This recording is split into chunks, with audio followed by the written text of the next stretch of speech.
Hello বন্ধুরা, তো তোমরা সবাই কেমন আছো? আশা করি ভালোই আছো। তো আজকে দেখো বৃহস্পতিবার, আর আজকে রান্না হচ্ছে দেখো পটল ভাজা, ডাল আর ভেন্ডি ভাজা হবে। তো দেখতেই পাচ্ছ আমি ডালটা হয়ে গেছে। এখানে আছে অবশ্য মুগ ডাল, তো আমি একটু পাতলা করেই করেছি। আর এখানে দেখো পটল ভাজা হচ্ছে, যেহেতু খাবার সময় এই পটল ভাজাটা করেও নিচ্ছি।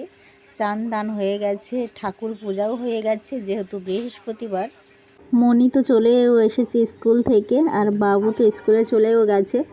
তো বেশ অনেকটা বেলাও হয়ে গেছে, আর আজকে কিন্তু লং ভিডিও আমি দেব না।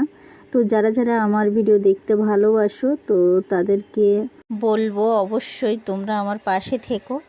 আর আমি আজকে একটু নিজস্ব পার্সোনাল কাজে বাইরে যাচ্ছি, তো বেরোবো আর কি বাইরে। তো ওই জন্যে আর কি দিতেই পারলাম না। তো তোমরা প্লিজ আমার পাশে থেকো, এভাবেই যেভাবে আছো আর এভাবেই হেল্প করো। তো দেখো আমি জাস্ট দুপুরবেলা যে রান্নাটা করছি না, সেটাই আর কি তোমাদের সঙ্গে একটু শেয়ার করলাম। আর সংসারের যাবতীয় কাজ সকালবেলাই করে নিয়েছি অফ ক্যামেরায়।